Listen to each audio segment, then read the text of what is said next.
Om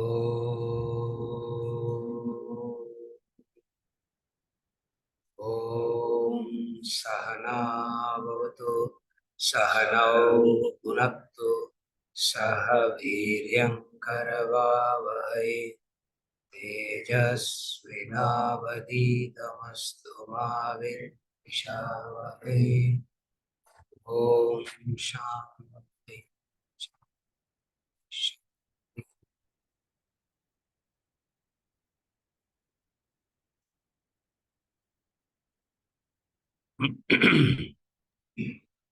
So there are questions. Yes.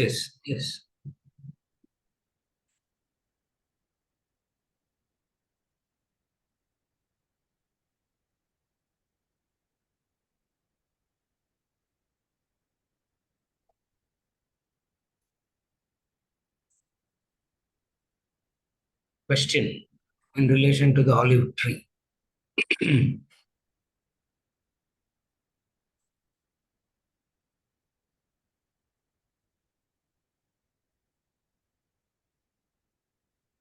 So we have to take up question number 3. 1 and 2 are done. Yes. From next time, if it is done, edit it and remove it.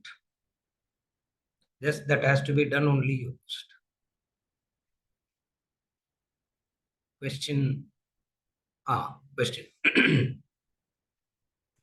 Action without doership and action with instrument power. Do they mean the same? Action without doership and action with the attitude that you are an instrument. Do they mean the same? Action without doership means as far as you are concerned, you are not doing anything at all. Again, I repeat. Action without doership means as far as that person is concerned, it's not doing anything at all. That's what in the Bhagavad Gita he says, though doing, I am not doing anything. The Gita, he says, though doing everything, Arjuna, I don't do anything at all. So how can you say that he is not doing anything at all? That is what will happen if you act without doership. So if you act without doership, as far as that person is concerned, that's no doing. Instrument bhava means making an attempt to get rid of the kartrutva. So one is having kartrutva, another is not having kartrutva. From kartrutva, how would you move to not having kartrutva? What if you do that you will drop your kartrutva? Instrument bhava. Everyone understand the connection? Only when you go through the first is a human being will act with a lot of kartrutva, doership. It is nice to hear drop the doership, drop the doership, drop the doership. It's nice to hear that. But how can you act? What if you do, your doership will drop? Instrument bhava. So, instrument bhava is a practice to come to the state of no doership. So, do they mean so? These are the two definitions. Based on these two definitions, what is the answer to the question? No, they are not the same. They are not the one is an attempt to get rid of kartrutva. How would you get rid of your kartrutva? You say that I am an instrument. Kartrutva is coming and you are trying to get rid of it. What if you tell yourself that you can get rid of it? You say, I am a tool, I am an instrument. I am spoke in the wheel. All that you tell yourself so that the kartrutva comes down. Are you able to understand the difference? Action without doership is the glory of human action. The glory of human action is not to have any doership at all. Not to have any doership.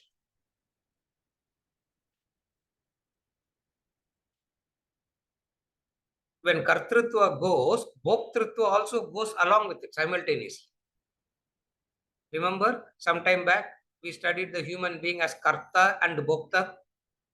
Doer, karta means the doer, bhokta means experiencing the consequences of the doing. So a human being is a combination of karta plus bhokta, doer and experiencing the consequences of the doing.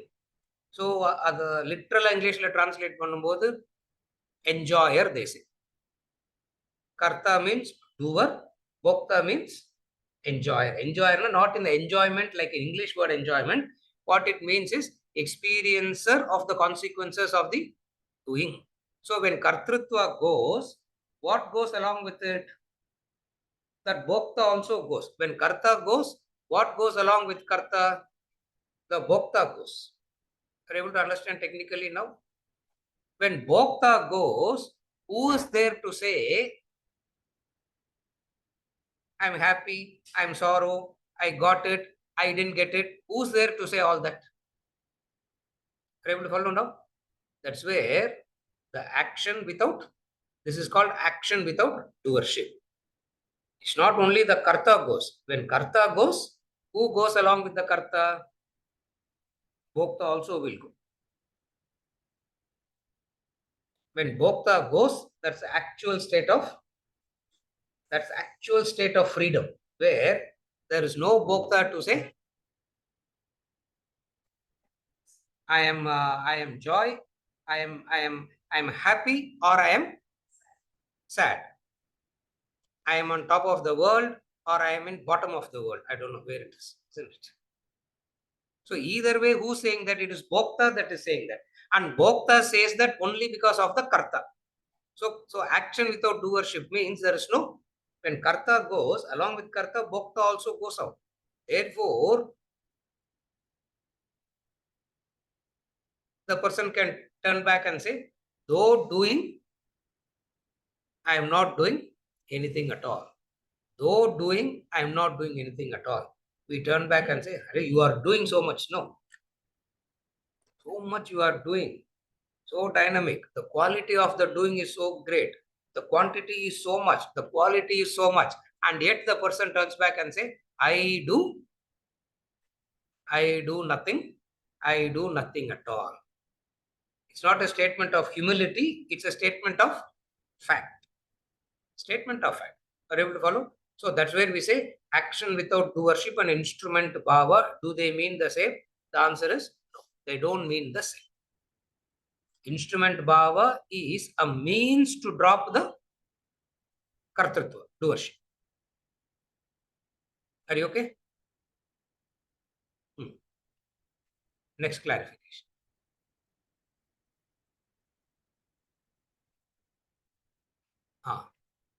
You say actor on the stage has become detached. What is the actor detached from? Question. Actor on the stage is detached. What is the actor detached from? Answer. Detached from, detachment means detachment from doing and detachment from the consequences of the doing. Detachment means what? Detachment means two types. One is detachment from the doing. Second is detachment from the consequences of the doing. So actor on the stage is detached. Consequences of the doing is what? Somebody on the stage gives him a Nobel Prize. Please understand. Not later on he's getting a Nobel Prize for acting. I don't think Nobel Prize will be given for acting. I'm just saying. Oscar award, huh? Oscar award, okay. He's acting in a play. In the play, he wins an Oscar award. Will he actually think that he got an Oscar award? Are you able to follow? He will not, because he knows that It didn't happen. Other extreme. He does something so well and completely rejected. The recognition will not give him a high. The rejection will not give him a low. It means, what is he detached from? He is detached from the fluctuations of the mind in relation to what's happening on the stage. He is detached from. So detachment from what? Detachment from the fluctuations of the mind because of what is happening on the stage. Are you able to follow? So actor on the stage means understand it only in relation to what is happening on the stage. That example's limitation, to understand the actor on the stage example, you should understand the limitation of that example. You should not stretch it outside the scope. What is the scope of that example of actor on the stage? Detached from happenings on the stage. Don't take it like, but then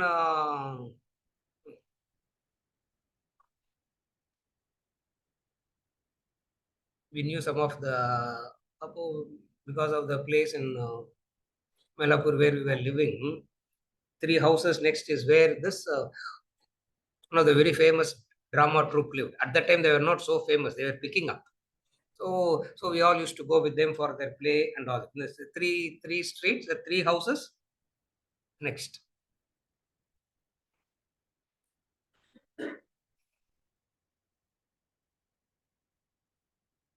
The troupe, the master or the lead or whoever the head of the troupe is, you will ask, hey, full house, huh? Isn't it? Is all the seats? Is all the seats filled?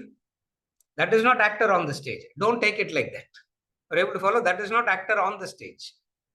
Actor on the stage means whatever is happening on the stage.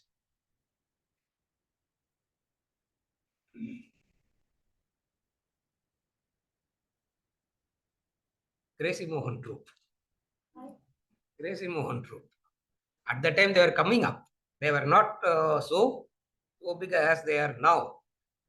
And the hero used to live 3 houses next to that in the same street that we lived. That's the time we picked up a little bit of it. Those are the days you think you can do everything in life, no? Now you realize you can't do ஒன்னும் பண்ண முடியாது. Now you realize at that time you think you can do everything, isn't it? So that is not actor on the stage. Actor on the stage means the limitation of the example is what? Whatever is happening on the stage is detached from. Detached from means the Oscar award will not make him believe that he actually has an Oscar award, or if he is completely thrown out and not, and supposing he acts like a hero who has failed, he will not go back cry. He will not assume that he is. Are you able to understand now? What is he detached from? The happenings on the stage will not give mental fluctuations. So freedom, detachment means what? Freedom from the mental fluctuations that happens because of what is happening on the stage. Are you able to follow? So detachment is always from what? Detachment means detachment, freedom from the mental fluctuations. Is okay? What is it detached from? This is what this person is detached from. Next clarification.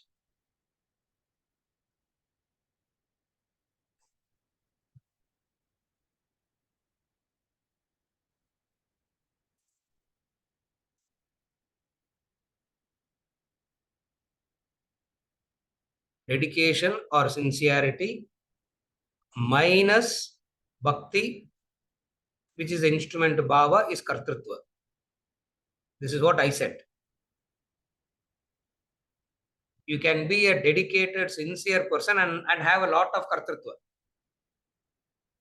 That's what happens in the world generally.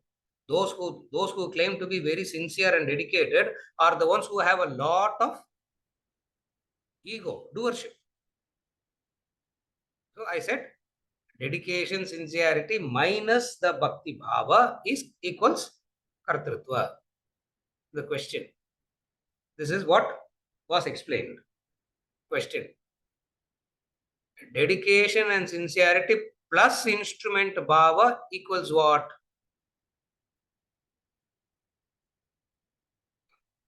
Go to the clarification that is given in question number 3. What was the clarification given to the first question of today?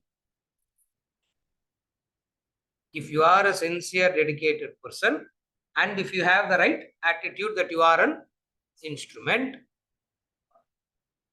what will happen? What will happen? The kartrutva reduces. Kartrutva will reduction of kartrutva. You follow? Kartrutva reduces. Well, that's very difficult. It's not easy to get rid of it, but you are dedicated and you are sincere, dedicated. Have you ever noticed those who believe in their dedication, sincerity are more prone to sorrow and suffering and depression? Because it comes with a lot of kartrutva. Comes with a lot of kartrutva, it comes. I did it so dedicatedly, no sir. I did it so sincerely, no sir. As though dedication, sincerity will give you self-realization. Dedication and sincerity, even Rakshasa had. That's why I always say Puranic stories start with Rakshasas doing tapas.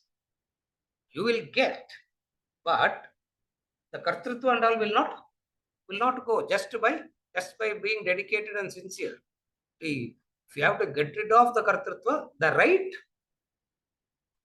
you have to do everything dedicatedly, sincerely, and also have bhakti bhava. That's what the second hermit did in olive tree. Exactly what the first hermit did, also the second hermit also did. But only thing is what? He did it that I do this and that's it. What comes out of it is not determined by me. You follow what I'm saying? So what happens when that instrument bhava gets added to your dedication and sincerity? Your kartrutva goes down. One. Second, kartrutva going down, the positive way of saying it is your maturity, your inner maturity goes on increasing.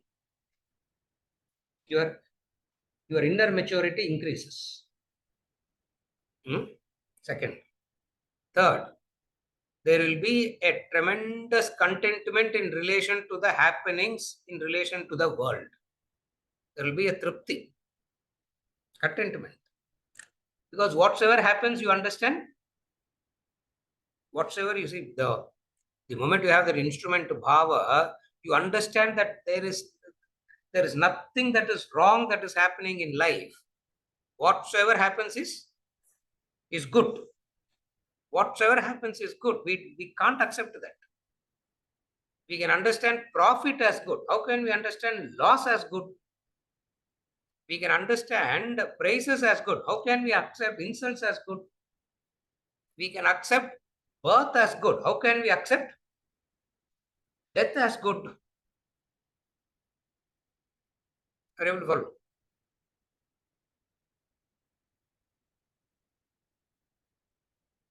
How can the end be good? Isn't it? But the reality of life is what? The moment kartrutva goes down, there is a what is that state of contentment? This is the state of content. This contentment is a preliminary requisite for traces of mumukshatva to come. Take it or leave it. Doesn't matter. The law doesn't change. Take it or leave it. Mumukshatva traces varno naka. Even if you have to, sorry, Deepika, I'm talking in my language now, all of a sudden. Even for traces of mumukshatva to come, this kind of deep sense of tripti and contentment is required. That's why a seeker of mumukshatva is not a one who is suffering. A suffering person can never have mumukshatva. A suffering person will want only freedom from suffering. No mumukshatva will come. What is mumukshatva?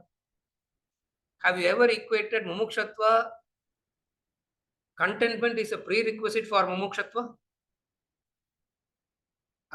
We cannot accept that at all. Atma Bodha, verse number 1. How many ever times you read that? You can never accept contentment as a prerequisite for mumukshatva. In the sadhana chatushtaya sampad, we say contentment is a prerequisite. How can you have contentment as a prerequisite for mumukshatva? It happens. Are you able to follow? That's where a person of mumukshatva will not turn back and say, I am suffering. Like the way we are saying, I am suffering. Like the way we say we are suffering. You follow? Mukshatva, that there will be a tremendous contentment, and that contentment becomes a prerequisite for mukshatva. It's not a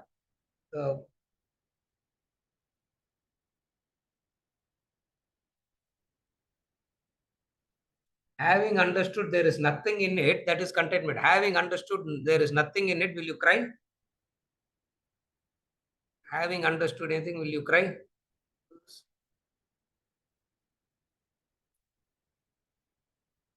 Somehow I like that Monopoly money game so much, even now. Even now, I like that Monopoly money game. Yeah. Sunday afternoon, right outside the door of the apartment, the kids were playing Monopoly game. I was hiding and watching it. Yeah. Then I came back, and around 1:30, Ranjini came and said, they are still continuing, they're playing Monopoly game. Meaning she's asking, why did you come back? She came and said, they are still continuing. Wonderful game it is. There is the banker.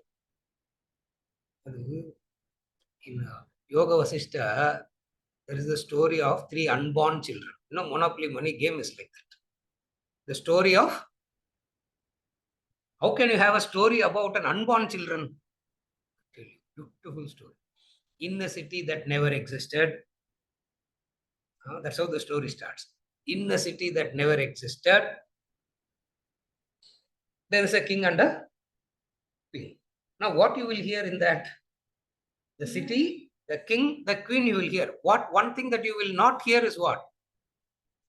Never existed, you cannot hear that. You will not hear that.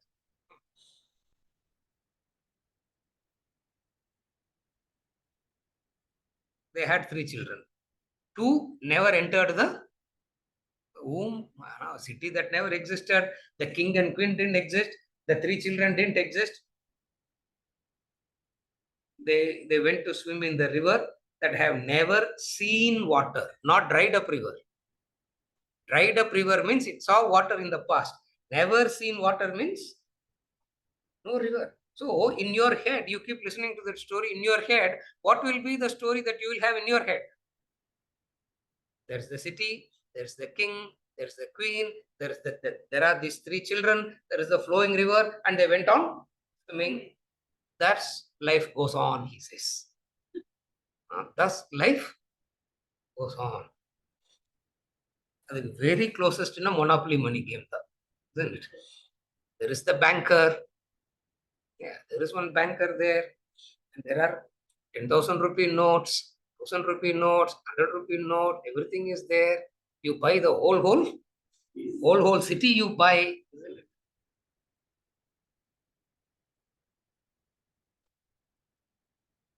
When I was playing that game in the 80s, it used to be called Bombay Trade. Now Monopoly money, pair Matitam, isn't it? Apollo, it will be called as Bombay Trade. Have you played that? You have played, no? Good. then moksha will be there. Aparna has played that game, so moksha is there for you. Ravi, have you played? Huh? Yes. Have you played that? Oh, everybody has played. Then everybody will get moksha. Moksha is guaranteed for everybody. Because what a beautiful game is. What value you will have to that? What value you will have to that? You buy the whole of Malabar Hills, you will buy the whole of Chaupati, you will buy, and you'll build a house there, and then you have to bank will lend you, you can pay interest, somebody will come into the house, and rentals also you can take. Sometimes you can choose. Suppose if the fellow is bankrupt, you can say, no, for this round, no rent. You can say that also. You know that, no? You know that? I used to do that. This round rent illa papo. Already that fellow is, then the game will continue for 2 days. 2.5 days, the games will continue. What value? Contentment. In anything in relation to that, there is a sense of content. You follow what I'm saying? So dedication, sincerity plus kartrutva, bhava and all will bring a kind of a contentment. And that contentment is the prerequisite for mumukshatva. Everyone follow? These are all the benefits. These are all the benefits. Yeah. The last clarification. Last, no, now, Anshu?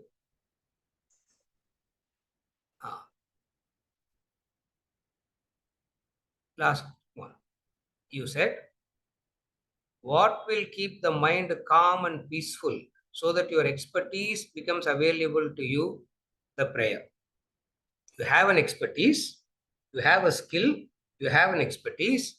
What will keep the mind calm and peaceful so that your expertise becomes available to you is the prayer. The clarification is, what exactly do you mean by prayer here? What exactly is meant by prayer here?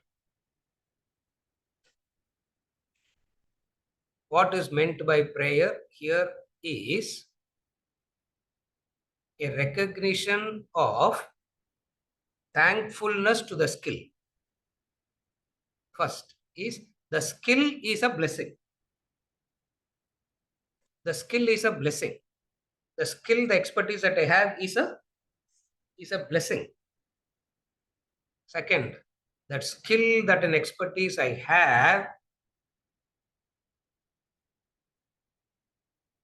my minimum obligation is to make sure that my skill and expertise is rightly put into use. Are you able to follow? I have a skill and expertise. Obligation is what? My skill and expertise must be put into right use. Putting that right use of your skill and expertise is very, very important. That's why in Vedanta, shifting, dropping one and going to the next and all, we don't advise at all. If you have a skill and expertise in one, that's it. You just keep doing it again and there's no shifting from up to 40 you will be this, and 40 to 50 you will be a farmer, from 50 to 60 you will be a scientist, from 60 to 70 you will become a philosopher, from 70 to 80 you become enlightened. I don't know. Today we all have weird notions about everything. What is prayer? You have a skill and expertise, and what is your obligation?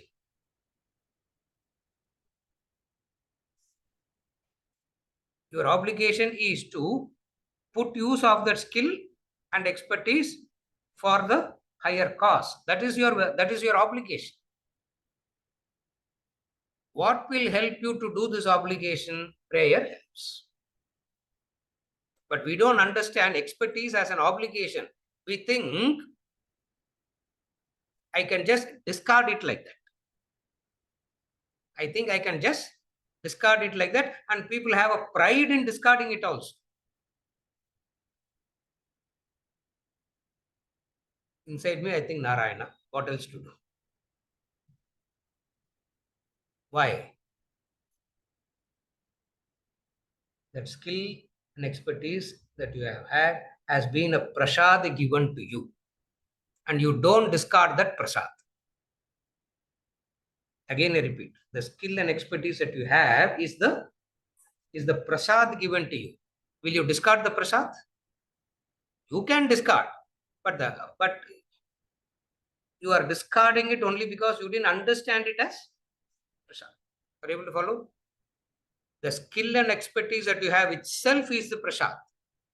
Generally, we mean prasad means outcome of the action. No. In this context of prayer, the skill and expertise that you have itself is the prasad. Shreyan swadharmo vigunaha paradharmo Bhayavaha. Arjuna, the expertise of fighting and killing is given to you. Understand this as a prasad and fight. Do your duty. How can you? But he wants to discard that prasad given to him. Are you able to follow? What is Krishna's advice? And all the Bhagavad Gita followers will not listen to this advice of Krishna. I don't know what Bhagavad Gita people follow. You follow? Why? Because they want to discard the prasad. Why they discard it? First of all, they don't understand it as the prasad. They think it is their thing, which they can just, I can just drop it, sir. It's prasad. Are you able to follow? So what is prayer means here? The skill and expertise that is given to you is the prasad. Contributed by, prasad means contributed by so many. So what is your obligation? You have to effectively do it. If you have to effectively do it, you need a calm mind. What will calm the mind? Prayer only will calm the mind. So prayer means what?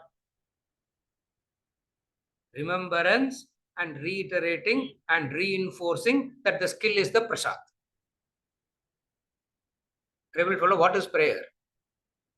Remembrance, reiteration, reinforcing that the skill that you have is the prasad. You follow? Follow?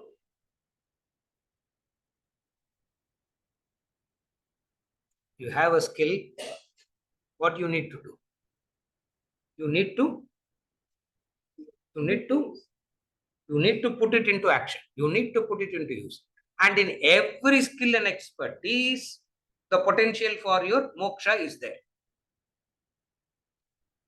All skills and expertise has the potential for moksha in it.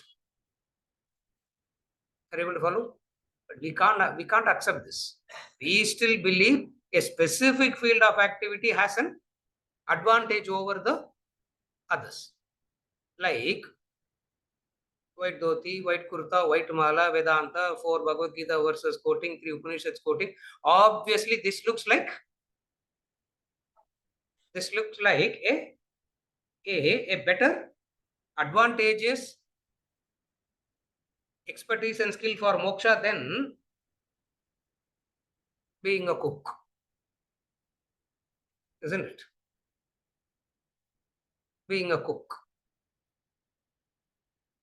Vedanta comes with, this is where Vedanta is so universal.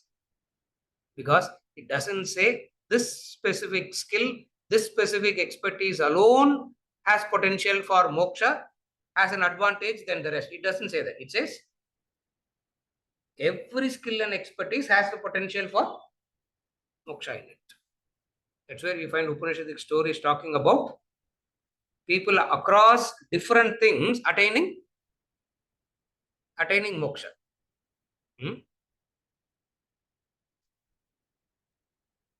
I don't know if you have done this accounting and statistics. I did that accounting and statistics.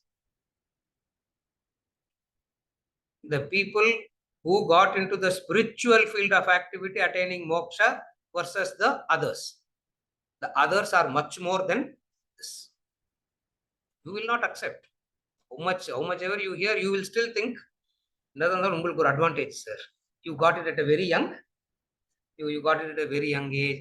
Whatever it is, there's an advantage. No, isn't it? The sage went, very great Rishi went,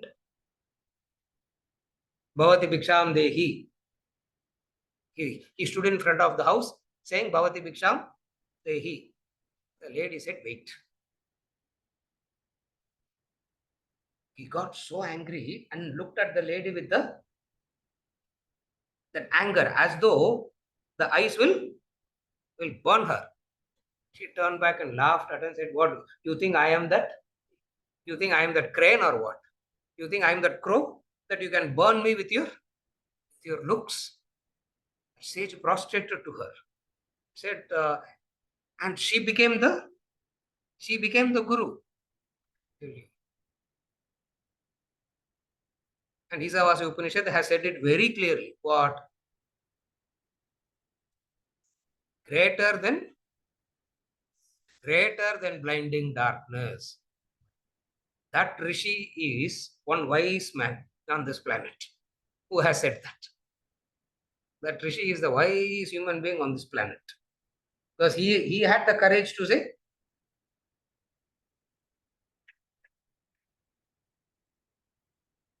இந்த மாதிரி வேஷம் போட்டா you will be Vesha, you understand, no? Huh? You put up the Vesha, you are in greater than blinding darkness. Before coming to me, you are in darkness. After coming to me, before coming to me, blinding darkness. I know that Rishi is saying. Are you able to follow? What is the Upanishadic Rishi saying? Before coming to me, Ravi, darkness, blinding darkness. Apada. We came to you for light. Correct. We were in blinding darkness and we came to you for light. After coming to me, greater than blinding darkness. Why? Because we come with weird notions we develop. Are you able to follow? What is prayer? The skill and expertise that you have is the prasad given to you. Paradharmo bhayavaha. Gita calls the skill and expertise as dharma. But we don't see skill and expertise as dharma because we acquire skill and expertise for monetary value. No, we don't see it as dharma. Why we discard it? Because we see it, we have a very poor, cheap attitude about skill and expertise. After you come into Vedantic thing, before you come into Vedantic, you think that is the ultimate. After coming in here, you think that skill and expertise is very cheap because you see it as simply monetary value only. Bhagavad Gita calls it as dharma. Yeah, he calls it as dharma. That's why he adds the word dharma to it. Are you able to follow? So what is prayer?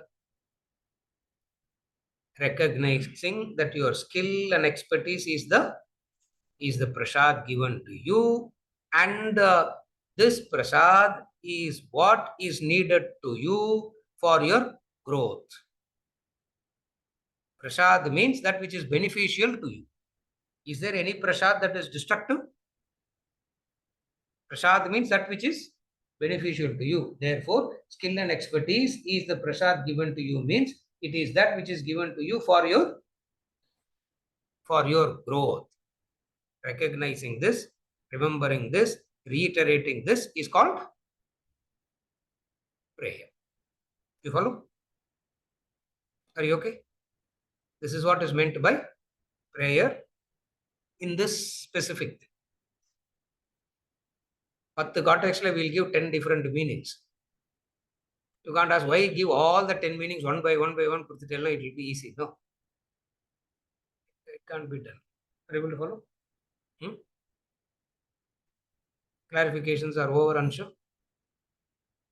Over? Yes, sir. We'll take a break.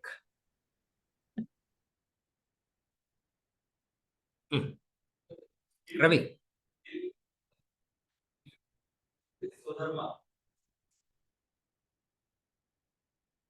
The skill, yes, the skill and expertise is your Swadharma.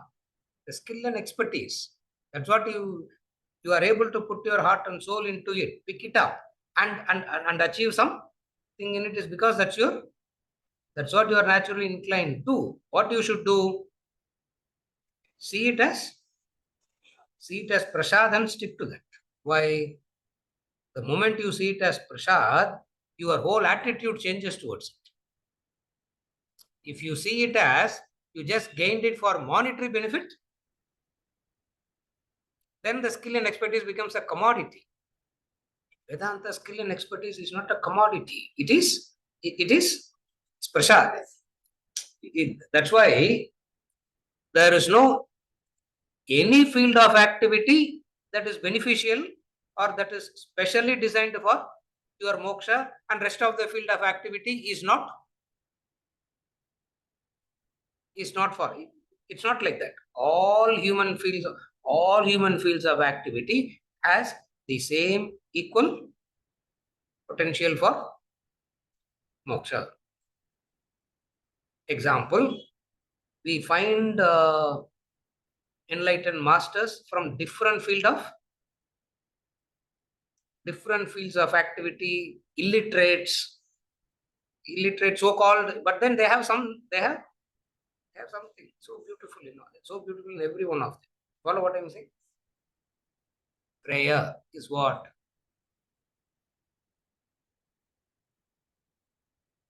Whatsoever happens to you,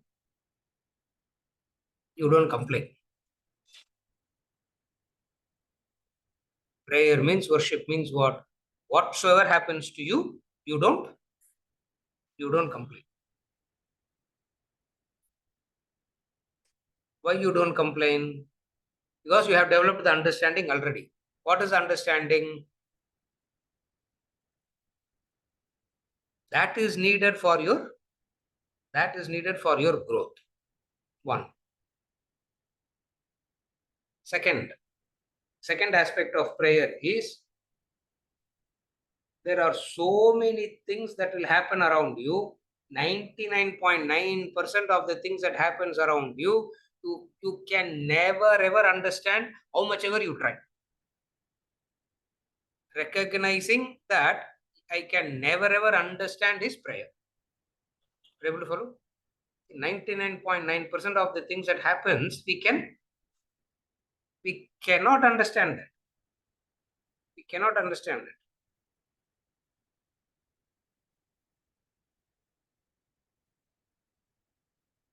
Beautiful example Swamiji gives. Chicken intellect cases. With the chicken intellect, you try to understand. What the chicken intellect can understand, that itself is so small, what is nothing it will have. Are you able to follow? So what is prayer? You cannot understand things around you. If you cannot understand it, two possibilities. One is you can get sad, depressed, or you can understand the instruments has a limitation and it is not designed for understanding. Again, two possibilities comes out of this. That you cannot understand means one possibility is what? I have no brains. If I put in more effort, I can understand. Or get into a sadness, depression. That is one route you can take. Another route that you can take is what? The instruments with which we all function is inherently limited. With that limited capacity instrument, you can never ever understand what is happening.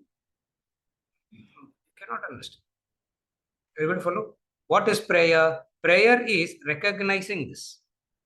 To put it very simply, he says prayer is recognition of one's own ignorance. Prayer means recognizing one's own ignorance. I'm just rephrasing it. Prayer means recognizing one's own limitations. And those limitations need not make you feel bad or inferior. Why? Because the instruments that we all have is limited by nature. If the instruments that we have is limited by nature, everything that we do by default will be limited only. So the ego simply bows down. Ego simply bows down and say, I don't understand. When the ego bows down in understanding, that is called prayer. Are you able to follow?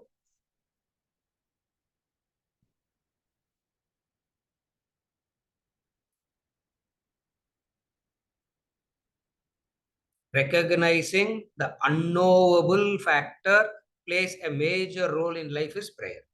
Remember the three words? The known, the unknown, the unknowable. There are three things: the known, the unknown, the unknowable. Where prayer comes in? Prayer comes in when you recognize the third entity of unknowable as the major factor that shapes up the life of everybody. You follow? That major factor. There's the divinity that shapes our ends. Othello. There's a divinity that shapes our ends. Meaning, there is some unknowable factor that is behind anything and everything that is happening. That unknowable factor, when it is pleasant to you, you have one reaction. When it is unpleasant to you, you have another reaction.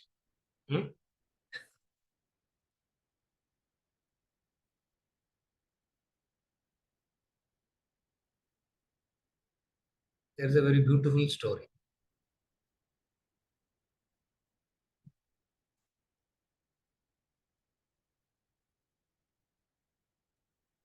The priest is driving the car, two occupants in the back seat, Jesus and Satan. The priest is driving the car and two occupants in the back seat, Jesus and the car met with an accident. The car met with an accident. Maybe, there's a balloon. What is that balloon? That's not balloon. What is that? Airbags. Airbags didn't function properly. So both got injured. And the priest rushed to the aid of Satan.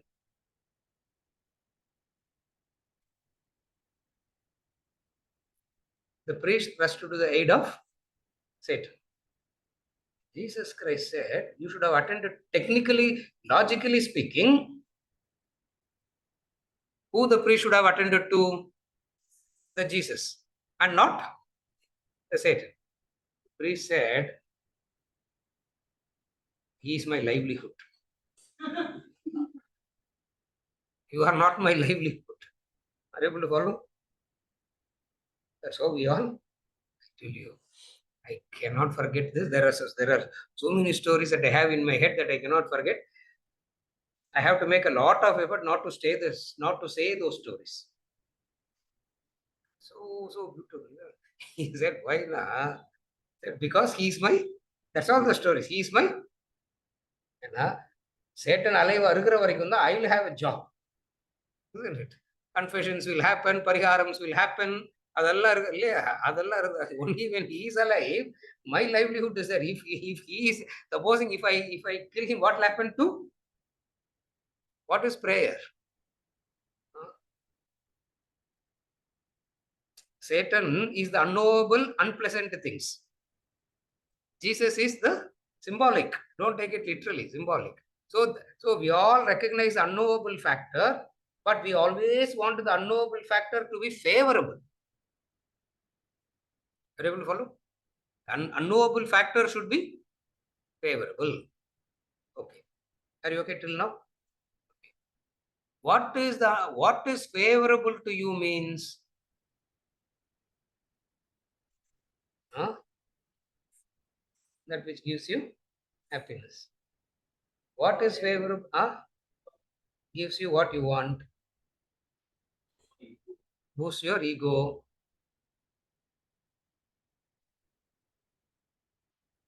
You're all right. But that one word should come. The word that I'm expecting. Likes and dislikes. Raga dvesha. Pleasant means pleasant or unpleasant is always related to your likes and dislikes. It means the unknowable factor, as long as it is with your likes and dislikes, is pleasant. If it is against your likes and dislikes, unpleasant. Few years back, went to this town here, Sivakasi. There's a town in, there's a very small village, Deepika, which is about 500 kilometers from Chennai. Sivakasi, it is called. Went there, everything got over.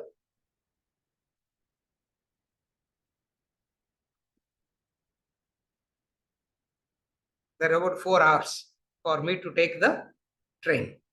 So the people said, sir, there's a prayer. We'll go for that prayer. Come for that. Come to the, we are having a prayer today. Please come for that prayer and we'll go.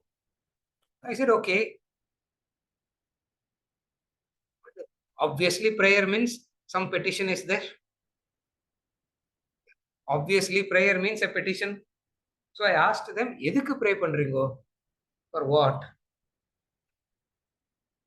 This year also, rains should not come, sir. You know that they pray? You know that, Ganesh? Huh? Correct, no? There is people think, yeah, because for the match factory and printing and all that, rain comes, they're washed out. 50 kilometers you come this side and that side, people are all praying for rains. So now what God should do? So create a circle. Around the Sivakasi town circle, no rains, bright sunshine, rest areas rain. Huh? You see, we living in the other parts of the state, every year we are used to praying for rain, isn't it? Other parts of the state, except the 30-kilometer radius, rest of the state, throughout the year we pray for rain. And water storm. Yeah. Rivers இருக்குது, all dried up only.